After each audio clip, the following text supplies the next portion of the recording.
Okay, let us start the session. In the last class, we were talking about the onboard communication interfaces. Particularly, we have begin with the inter-integrated circuit, right? Where you are going to communicate with the subsystem of the embedded system, right? And so, how the I square C actually works, we have seen it in the last class, right? So there is a concept called as the master and the slave devices, right? Master device acts like an controller, or which is going to generate synchronous instructions, right? And are the synchronous control signals will be generated in the master, whereas the slave will serve the master. In case of the I square C, we can have any number of masters, right? We can have any number of masters and any number of slaves, and each master can communicate with any number of slaves and the other masters as well. Okay, that is how your things works, right? So we have look at the sequence of operation that is being done in the I square C as well. And there are three different data types, the rates: standard mode, fast mode, as well as the high speed mode as well. And then we have seen at the serial peripheral interface, or also called as the SPI. So where we are going to communicate the multi it's a single master as well as the multi slave system, where you have only a single master and multi slave states of the system. Means that you can have any number of masters, but at any given point of time only one master is active, right? That is called as a single master, whereas a multi slave in the sense that you can have any number of slave systems. And and there are four signal lines. We have it, communication lines. And the first one is master out in, slave in, master in, slave out, and serial proc as well as the slave select. So this is what your serial or the SPI bus looks like. Okay, and these are all the operations that is performed on the SPI. So major difference between the SPI and the I square C is that you can have any number of masters, both in case of I square C and the serial port. But in case of I square C, all the masters will be active, right, at any given point of time. But whereas in SPI, you only one master is active at any given point of time. That is called as the SPI. So whereas the you can have any number of sleeves in both serial SPI as well as the I square C. I square C. So then we have looked at a universal asynchronous receiver transmitter. So universal asynchronous receiver transmitter based data transmission is an asynchronous form of data, serial data transmission. It is an asynchronous form of the data transmissions. Okay, so we have looked at different way of sending the lines, or the sending the data as well as receiving the data. This is how your UART interfacing looks like. That is, you have the transmitter line is connected, the transmission line of one UART is connected to the receiver line of the another UART. And similarly, this is what the setup of the UART. So let us begin with the other topics, that is one wire interface. One-wire interface is an asynchronous half-duplex communication protocol developed by Maxim Dallas Semiconductor. It's an asynchronous half-duplex communication protocol. It's basically used as an asynchronous half-duplex communication protocol developed by the Maxim Dallas Semiconductor. And also, it is also known as Dallas one-wire protocol. It's also called as the Dallas one-wire protocol. It makes up a single line, single signal line, that is called as a wire or as a DQ for communication, and follows the master slave communication model. So it makes use of only a single line, single signal line that is going to communicate with the other slave devices using the master slave communication model. Only one of the key feature of one wire bus is that it allows powers to be sent along the signal wire as well, right? With the same one wire bus only, you're going to send the power, right? You are going to send the wire along the same line as well. And the 12C slave devices incorporate internal capacitor to power the device from the signal line. So 12C powered devices are being used to incorporate internal capacitor to power the device from the signal line, right? And the one wire interface supports a single master and one or more sleeve devices on the one or more sleeve devices on the bus, right? You can have only one master and one or more sleeve devices on the bus. So this is what the one wire interface is all about, right? So you have a single signal line that is that is used for communication and follows the master slave communication model. So you can have any number, also only one master but one or more slave devices on the bus. So let us look at how the one wire interface looks like. The bus interface diagram shown in the figure illustrates the connection of the master and slave devices on the one wire bus. So we have a master device, right? Master device, and which is connected to one or more slave devices, which are connected to one or more slave devices. And there will be only one line, that is called as a single signal line, communication line between the master and all the slave devices. Look at the master device, so which is having only one communication line, single line, also called as a DQ, so which is connected to all the slave devices. Here in this case we have two slave devices, slave 1 and the slave 2, and a single wire or one wire is get connected to both slave 1 as well as the slave 2 devices. And look at the structure, or they look at this schematic of the master as well as slave. So other lines are gonna connected to ground, or they are grounded actually. And we have a power line which is given to all the DQ, that is a communication line. In other words,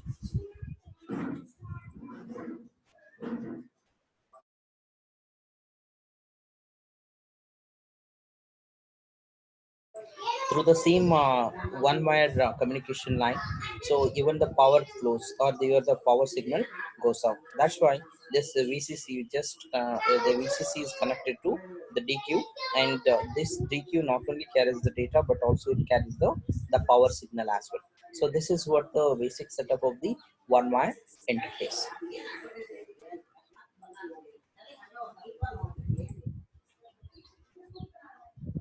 So every one wire device contains a globally unique 64-bit identification number stored within it.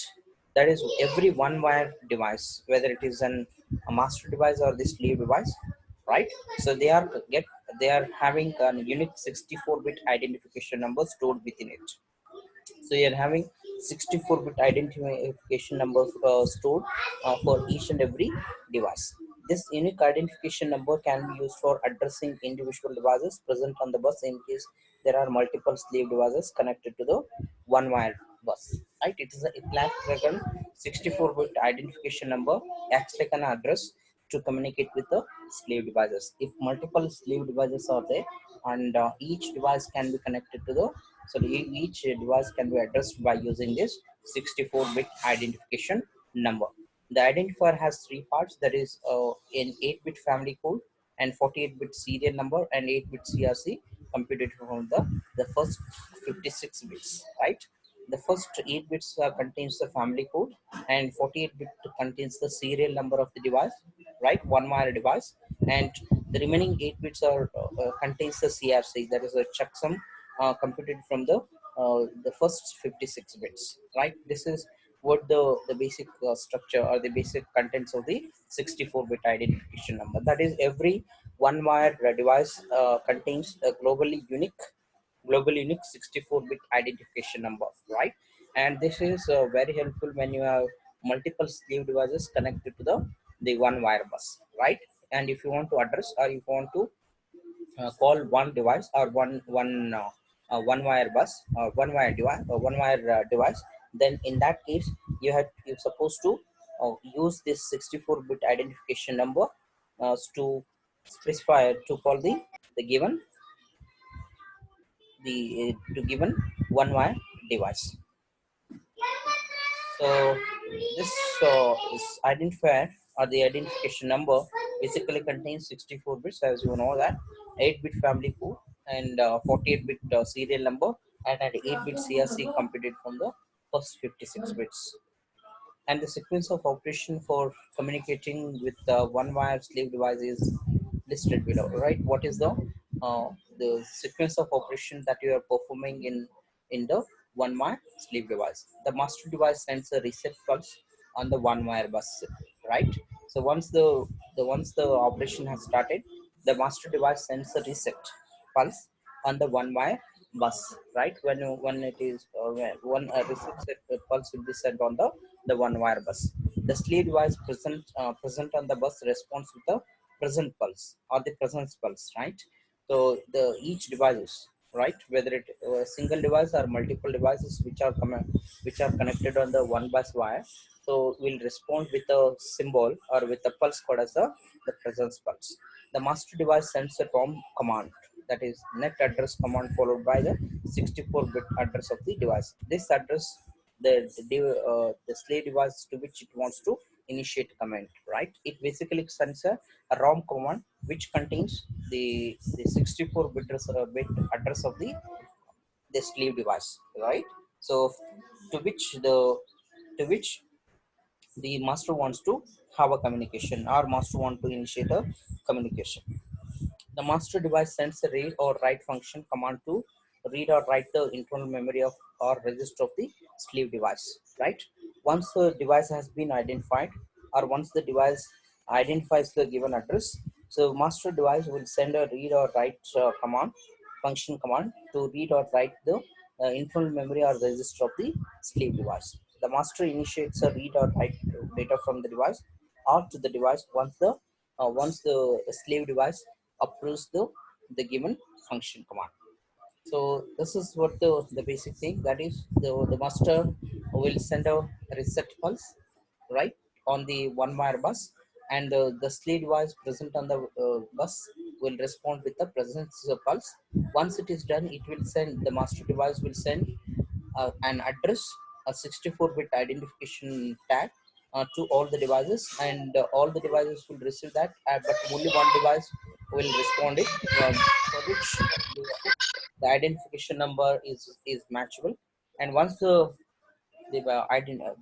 device has been located, then the device, the master device will send read or write function command to read or write the internal memory or the register of the slave device. Once it is done, the master device will start read or write function from the device or to the device. So that is what the one eye interface. All communication over the one virus is master initiated, right? There is no two-way communication here. So only the master can initiate the communication, right? The slave doesn't have the authentication or the authority to initiate the communication. The communication over the one wire bus is divided into time slots of 60 microseconds, right? So that is the communication over one wire bus is divided into time slots of 60 microseconds. That is one for each 60 microseconds. So one communication is going to happen. The reset pulse occupies 8 time slots, right? So 8 time slots in the sense that 480 microseconds will be meant for the reset pulse. For starting a communication, the master asserts the reset pulse by pulling the one wire bus to bus.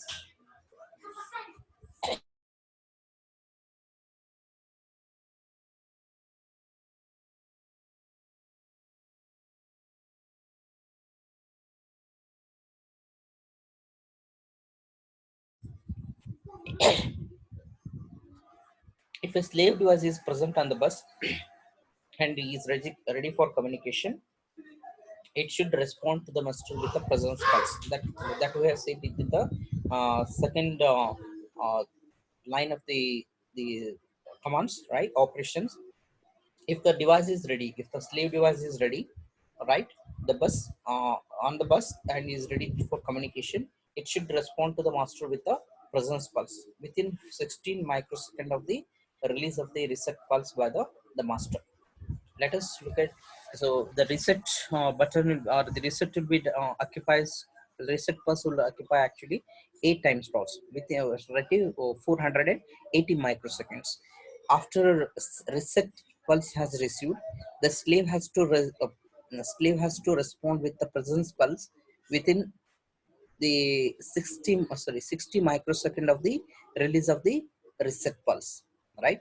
The slave device responds with the presence pulse by putting the one wire bus low for a minimum of one times loss, right? So once the slave is ready, so it will pull the one wire bus to low for a minimum of one time slot, that is for the 60 microseconds. For writing a bit one on the one wire bus, the bus master pulls the bus for 1 to 15 microseconds and then releases the bus for the rest of the time slots, right? So if the master wants to write one on the right bus, right, the bus master pulls the bus for 1 to 15 microseconds, and the rest of the time releases the bus for the rest of the time slot. A bit value of 0 is written on the bus by master pulling the bus for a minimum of one time slot, that is for 60 microseconds, and a maximum of two time slots. What happens if the master wants to write one on the slave device, then it will pull the bus for 1 to 15 microseconds, and the remaining time will be uh, kept as it is, or it won't do anything. But if it wants to write 0 on the slave device, it will pull the bus for a minimum of one time slot and a maximum of two time slots. This is for the write operation. And for the read operation, to read a bit from the slave device, the master pulls the bus low for 1 to 15 microseconds, right? So if the master wants to read the data from the slave device, it will pull the bus to low for 1 to 15 microseconds. If the slave wants to send a bit value 1 in response to the read request from the master, it simply releases the bus for the rest of the time slot, right? So what the master device will do is that it will pull the bus for 1 to 15 microseconds. Once the slave device receives the data, the read request, so it will, if it wants to send bit 1 in response to the read request from the master, it simply releases the bus for the rest of the time slots. It won't hold the bus for the rest of the time slot. That means it is sending a 1 to the master device. If the slave wants to send a bit value 0, it pulls the bus low for the rest of the time slot. If the master device will pull the bus communication bus for 1 to 15 microseconds. And if the if the slave wants to send bit value in 1 in response to the read request from the master, it simply releases the bus for the rest of the time slot.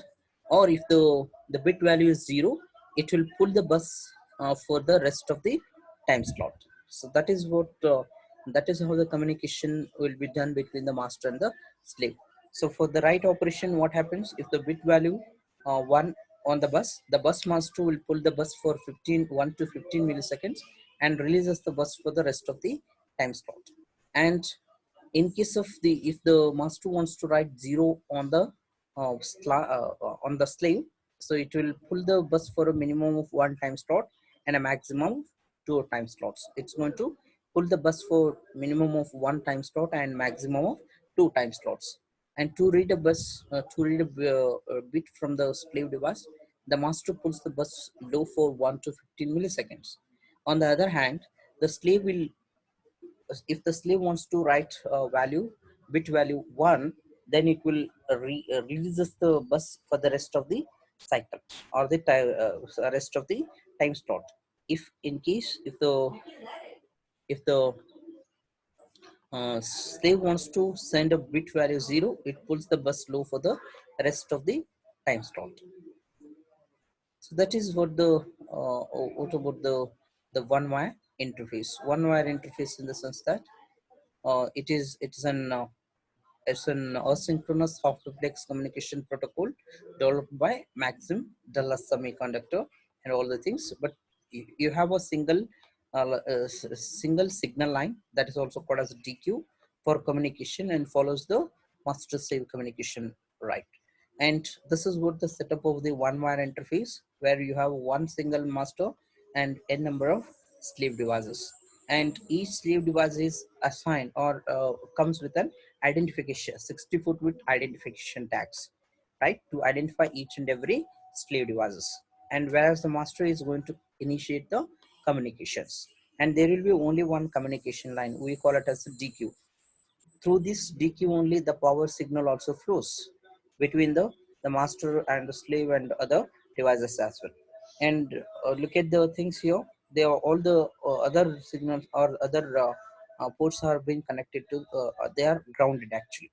And how the sequence of operation that is going to happen with the one wire slave device is that the master will set the reset pulse on the one wire bus, stating that uh, whether the slaves are alive or not, or they responding or not. If the slave is active and if it is connected to the system, so what it will do is that it will respond with an presence pulse. And once it is done, so the master device will send an 64-bit identification number to initiate the communication. Once it is done, the master will send the read or the write signals to the slave device, and the master initiates read data or write data from the device or to the device. And how the communication uh, happens between the the slave and the master devices, right? So that is what we have seen it for it is divided into time slots of 60 microseconds where the communication is going to happen. So this is for particularly for reading and writing. In case of writing either bit 1 or bit 0, in case of writing bit 1 from the master to slave device, the master bus pulls the bus for 1 to 15 microsecond, then it releases the bus for the rest of the time slot. Because let us take if it puts the bus for 10 microseconds, and for the remaining 50 microseconds it is going to release the bus. And for if it wants to write 0 on the turn on the slave device, it is going to make use of it is going to pull the bus for a minimum of one time slot and a maximum of two time slot, that is for 120 microseconds, right? And to read operation for the read operation, a bit from the slave device, the master puts the bus low for 1 to 15 microseconds.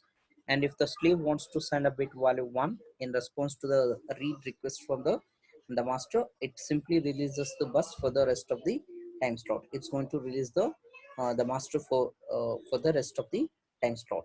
So if the slave wants to send a bit value 0, it pulls the bus low for the rest of the time slot. It's going to release the if it wants to send a bit value 0, it pulls the bus low for the rest of the time slot. This is what for the one wire interface. And the next one is parallel interface. The onboard parallel interface is normally used for communicating with peripheral devices which are memory mapped to the host system, right? In this, the parallel interface is basically used to communicate with the peripheral devices which are memory mapped to the host system. The host processor or the controller of the embedded system contains a parallel bus. It contains a parallel bus, and the device which supports parallel bus can directly connect to this bus system. The embedded system of the contains a parallel bus. It basically contains a parallel bus. The device which supports parallel bus can directly connect to this bus system. You have a different communication or the peripheral devices in the embedded system, and we have a single parallel bus. And to this parallel bus, all the communication devices or the peripheral devices which supports parallel communication or parallel interface can directly connect to this bus. The communication through the parallel bus is controlled by the control signal interface between the device and the host.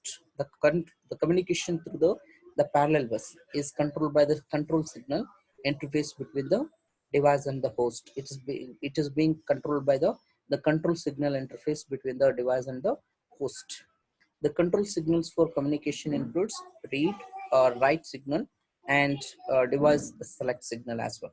It's basically The control signals for communication includes read and write signal as well as the device select signal, right? The device normally contains device select line, and the device becomes active only when this line is asserted by the host processor, right? You have the control signals, right? So the device is normally contains a device select line, and this device becomes active only when this line is asserted by the host processor, right? When the device select signal is activated, you can access the device through this device select line.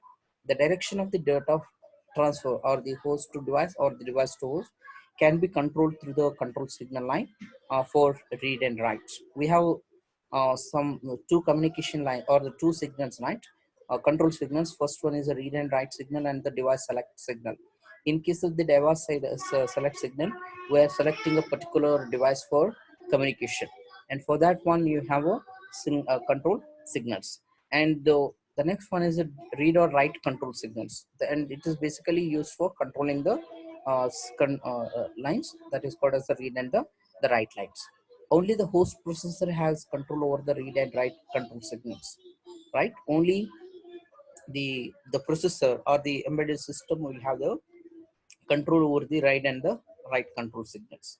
So this is how what the parallel interface. The if the onboard parallel interface is normally used for communicating with the peripheral devices which supports the parallel communications, right? And we have a single parallel bus, right? And to this bus, all the devices which supports parallel communication interface can be connected. And there are and these the communication through this parallel lines bus is controlled by the control signals. And there are two types of control signals we have it. First one is the read and write control signal, and second one is the device select signal. And what is that device select signal? The device normally contains a device select line, and the device becomes active only when the line is asserted by the host processor. This line becomes active only when the line is asserted by the host processor. And the direction of the data transfer, that is either from the host to device or from the device to host, can be controlled through the control signal lines for read and write. It's being controlled through what is that called as the read and the write signals. And only the host processor has the control over the read and write control signals. Only the host processor has the control over the read and the write control signals. And the device is normally memory mapped to the host processor, and a range of address is assigned to it. They're basically mapped to the memory, right?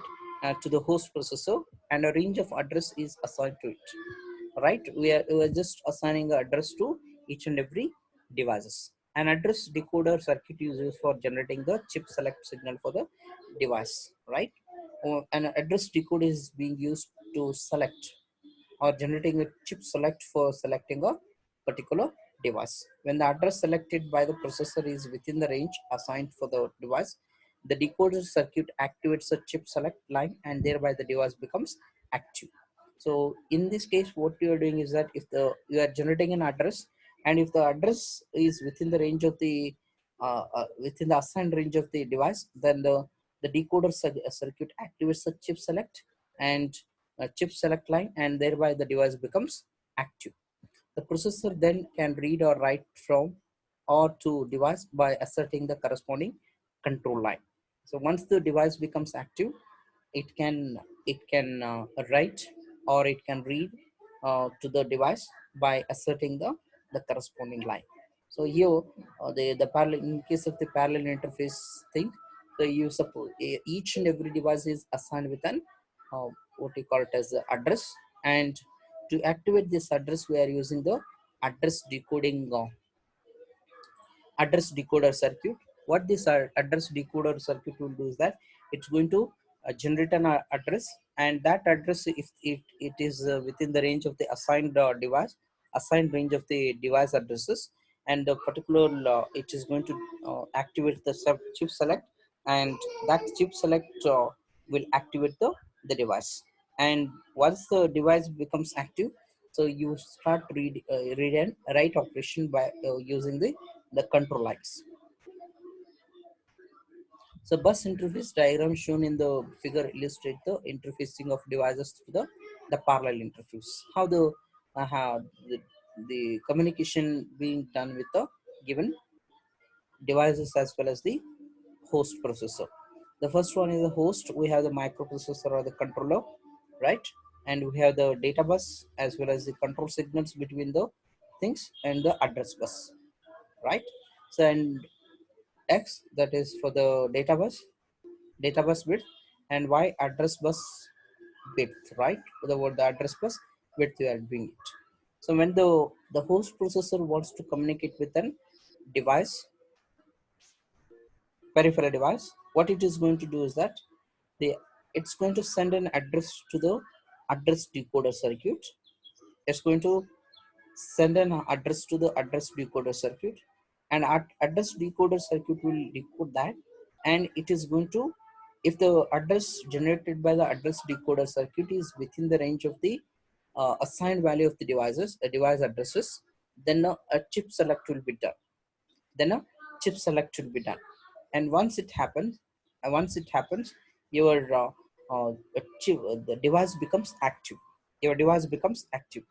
For that one, what you are doing is that your peripheral device becomes active. Once the peripheral device becomes active, and you start initiating the data transfer. And to initiate this transfer, what you're doing is that you're using the control lines, right? So are the control signals. What is that control signal? You can have the read at the right control signals we have. So once if the host device wants to read the contents from the peripheral devices, and read signal will be get initiated, right? Once the read signal has initiated, the host device can read the data from the peripheral devices, and the same will be sent via the database. And if the host wants to write something into the peripheral devices, that the right control signal will be activated, where the peripheral device is ready to accept the right operation, and in that case the host will write the contents onto the peripheral device.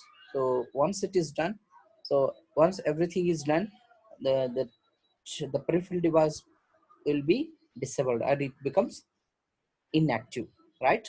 So as long as there is another chip selection, the device becomes disabled, and it is not, it is deactivated.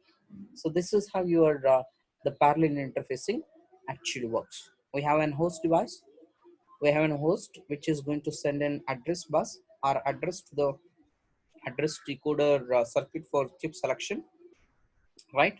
Once the address has been generated, it's going to generate a chip select command or a code, and this chip select is going to select, or it is going to activate a particular peripheral device for read or write operation. Once the device becomes active, it is going to accept the control signals either for the read and the write operation.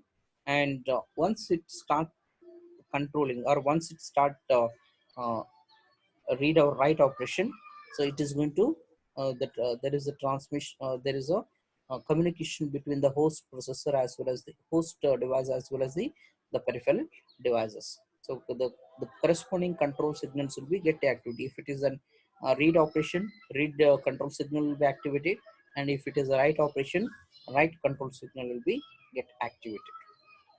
The parallel communication is host processor initiated. The host processor or the microprocessor or the control processor will initiate the communication with the peripheral devices.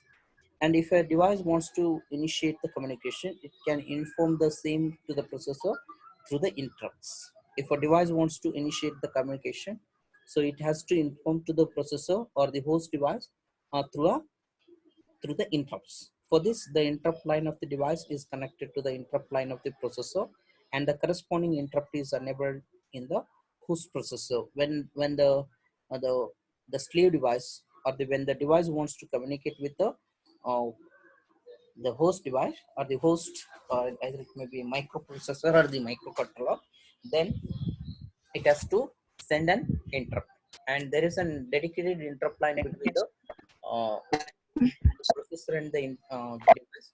And through this dedicated line, So it can send an interrupt stating it wants to communicate with the host device. The width of the parallel interface is determined by the database width of the host processor. The width of the parallel interface is determined by the data bus width of the host processor. That is how many bits you can transmit at any given point of time. You call it as the width of the parallel interface. It can be 8 bit, 8 16 bit, or 4 bit, 32 bit, or the 64 bit. You can transmit either 8 bits or 4 bit or 16 bit or 32 bit or 64 bit via this parallel interface. The bus width supported by the device should be same as that of the host processor. The bus width, whatever you have supported, it's not supported by the device. It should be same as that of the host processor. The width is the number of bits that is transmitted by the device should be equal to the width of the host processor as well. The parallel data communication offers the highest speed for the data transfer. It is going to given offers highest speed for the data transfer because the communication is done in parallel, right? So that is, while you're transmitting one data, another data transmission can happen simultaneously like this. All the it is done. The data transmission will be done parallelly. That's why it is having higher speed compared to the serial communication interfaces, right? So the it's a parallel communication is a host processor initiative. Means that the host processor can initiate the communication.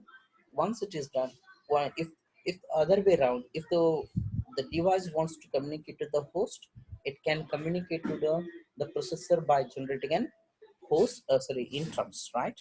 Through this interrupt you can communicate to the device, or sorry, you can communicate to the host system.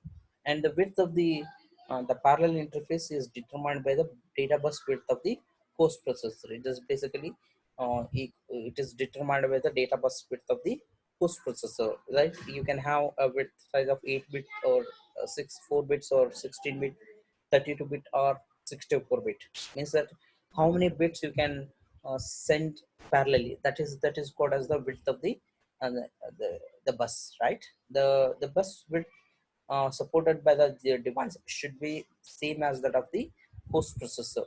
The bus width of the processor should the bus width of the host should be equal to the bus width of the device, or other way around as well. The bus width of the device is should be same as that of the bus width of the host. That's why the parallel interfaces will offer you highest data transfer speeds. And the next one is the external communication interfaces. The external communication interface refers to the different communication channels or buses used by the embedded system to communicate with the external world. These are the things which are used to communicate with the external world. There are different communication channels we have it. That is RS-232C, RS-485 Universal Serial Bus, also called as a USB, IEEE 1398. We call it as a Firewire, infrared, IR, and Bluetooth, Wi-Fi, Zigbee, GPRS, and etc. They are basically used for external communication interface. That is they are basically used to communicate with the external world. So let us begin with the first one, that is a RS-232C and RS-485. What is that RS-232C? Recommended standard number 232, version number C. That is recommended standard number.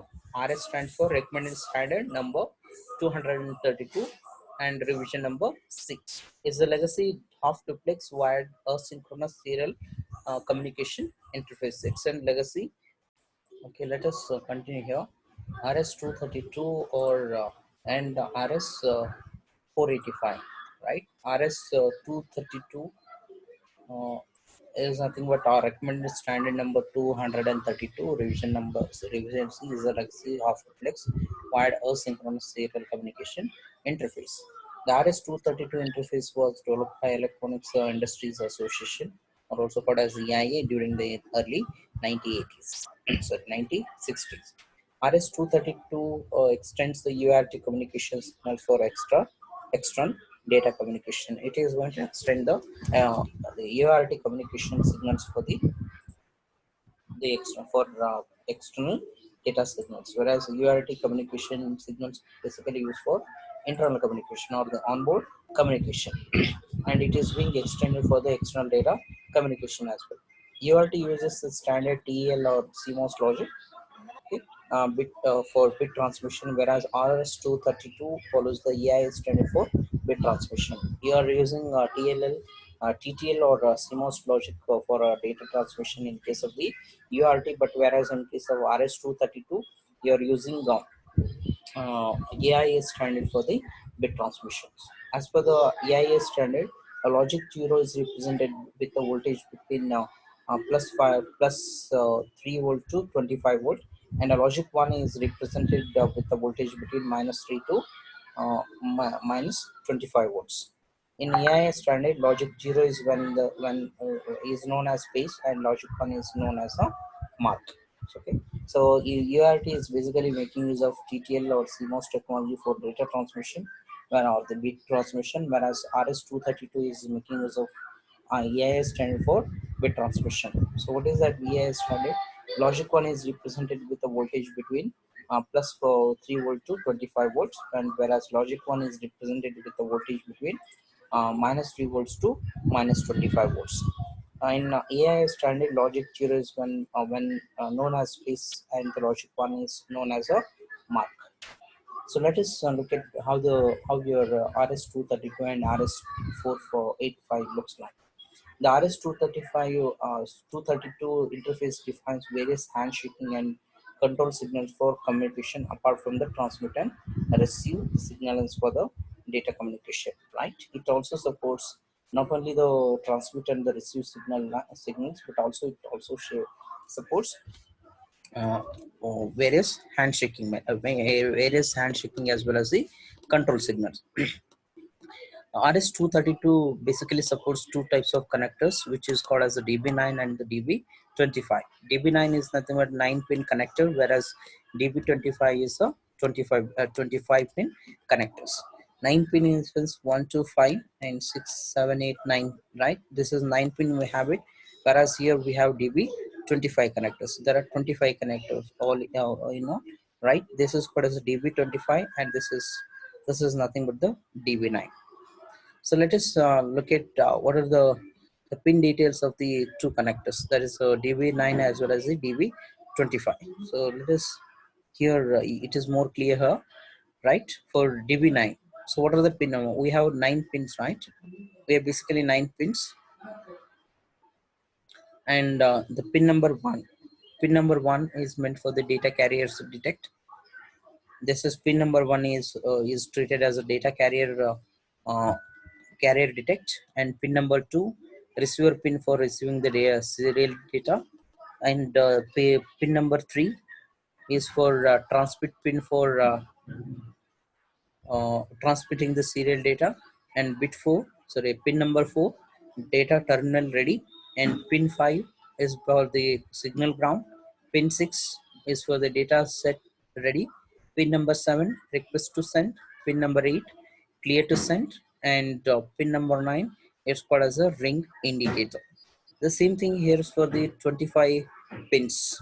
There are 25 pins in the DB25 connectors, right? So the meaning of all the 25 connectors: one, the pin number one is for the frame ground, pin number two is meant for the what is that transmit pin for transmitting the serial data, 3, say receive pin for receiving the serial data, 4, request to send, 5, clear to send, 6, data set ready, 7, signal ground, and 8, data carrier detect, and 9, no connections. There is no connection for 9, 10, 11, 18, 23, 24, and 25. For these pins there is no connections. And for pin number 11, 12, secondary DCD, for pin number 13, secondary CTS, 14, secondary TXT, and so on up to you can see the different functionality of the pin numbers, right? So we call it as a DB25 because we have or 25 in all, whereas this is DB9 because we have 9 pin connectors. We have 9 pin in all, right? That's why we refer it as DB9, and this is for DB25. These are the functionality or the functionality of each and every pin. So RS232 and C and RS uh, is a point-to-point communication interface, and the devices involved in RS232 communication are called the data terminal equipment and data communication equipments, right? It's a point. RS232 is called as a it is a point-to-point communication interface, and the devices involved in RS232 communication are called as a data terminal equipment. That is also called as a DT and data communication equipment, right? And it's an interface, right, to connect to two devices, two terminal devices.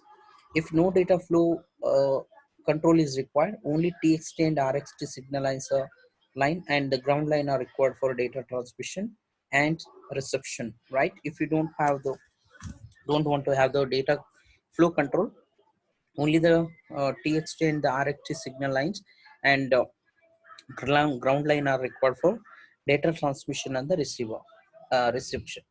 The RXT pin of DC, that is a data communication equipment, should be connected to the TXT pin of the DTE and vice versa for proper transmission, right? The RXT pin, that is a receiving data, a pin of the DC should be connected to the transmission pin of the DTE, so that the proper for the proper data transmission, these two pins has to be get connected. If hardware data flow control is required, so this is for serial transmission, various control signal lines of the RS232 connections are used appropriately. If there is no data flow control, so then only the TXT and RDF signals are used, and also the ground line is required for the data transmission. If the hardware data flow control is required for serial communication transmission, various control signal lines of the RS232 connections are used appropriately. And the request to send, that is RTS, and clear to send signals to coordinate the communication between a DT and a DC, right? RTS and the CTS is basically used to coordinate the communication between DT as well as the DC. Whenever the DT has data to send, it activates the RTS line, and if the DC is ready to accept the line, it actually activates the CTS line. It's a communication. Uh, if the DT has to wants to send the data to the DCE, right? Then it will activate the RT line, RTS line, and if the DC is ready to accept the data, it activates the CTS line. The data terminal ready signal is activated by DT when it is ready to accept the data. When the DT is ready to accept the line, so it is going to activate the signal called as the data terminal ready, right? And the data set ready is activated by DC when it is ready for establishing a communication line. DSR is activated when by the DCA when it is ready for establishing a communication line. DTR should be in the activated state before the activation of DSR, right? DTR should be in the activated state before the activation of uh, activation of the DSR. And there is one more control signal called as a data carrier detect signal, control signal used by the DC to indicate the DT that a good signal is being received. This DCD control signal is used by the DC to indicate the DT that a good signal has been received at the DC. And ring indicator RI is the modem specific signal line for indicating an incoming line of incoming call on the telephone line, right? If ring indicator is basically used on a modem specific signal line to indicate that there is an incoming line on the telephone line. As per the EI standard, RS232C supports baud rates up to 20 kilobits per second. It's going to support a baud rate up to 20 kilobits per second. Upper limit is 19.2 kilobits per second, right? So this is a very good baud rate you have it. The commonly used baud rate by devices are 300 bps, bits per second, 100 1200 bits per second, 2400 bits per second, and so on, right? And 20 kilobits per second is a good one. 9006 is the popular baud rate setting for the PC communication, right? It is 9600 bps is basically is a standard. It's baud rate setting for the PC communication. The maximum operating distance supported by RS-232 is 60 feet at the highest supported baud rate, right? So the coming DT and the DC must be uh, within a range of 50 bits if you want the maximum band rates. The embedded devices contain a UART for serial communication and generate signal levels conforming to TTL or CMOS logic. Embedded devices contain UART for serial communication. They are basically contain the UART for serial communication, and they generate signal levels conforming to TTL or CMOS logic. A level translator IC like MAX232 from Maxim Dallas Semiconductor is used for converting the signal lines from the UART to RS-232 signal lines for communication. Right? We are using a signal line that is going to convert what you call it from signals from UART to 200 RS 232 signal lines. And RS-232 supports only point-to-point communication, not suitable for multi-drop communication. That is, you are going to, if you want to communicate with DT to DC directly, then you can connect it through RS-232. But for multi-drop communication, it is of no use, right? It uses single-ended data transfer techniques for signal transmission and thereby more susceptible to noise, and it greatly reduces the operating distance. So, okay, it's basically used for communicating between two hosts, right? Now, if you want to communicate over or multiple devices, then it's of no use, right?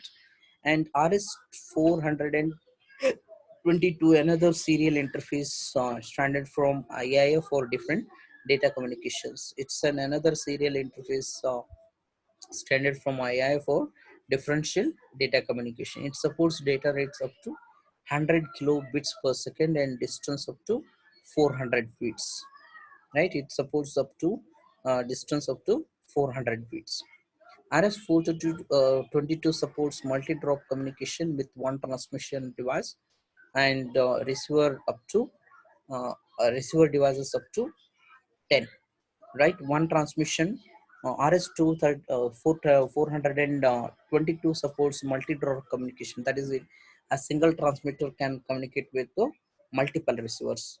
So in case of RS 422, we have one transmitter, and we can have a receiver up to 10 receivers. We can have it. And there is one other variation, that is RS-485 is the enhanced version of RS-422, and it supports multi-drop communication up to 32 transmitting line devices and 32 receiving devices on the bus, right? We can have 32 transmitting devices as well as 32 receiving devices on the bus. The communication between devices in the bus uses the addressing mechanism to identify the slave devices, right? In case of the RS 485, you are just using addressing to identify each of the slave devices. So these are the variation of the RS-232. RS-232 is a point-to-point communication, that is, it can communicate with a single device. So to avoid this one, they have introduced RS-432, which is a multi-drop communication where one transmitter can communicate with the multiple uh, slaves or the multiple receivers. Okay, RS 422 supports one transmitter and up to 10 receivers. And there is another variation, that is RS 485, is an enhanced version of the RS422, which supports multi-drop communication with up to 32 transmitting devices and 32 receiving devices on the bus as well, right? And this is for the uh, today's class. And if you have any questions, you can ask it now. Do you have any questions?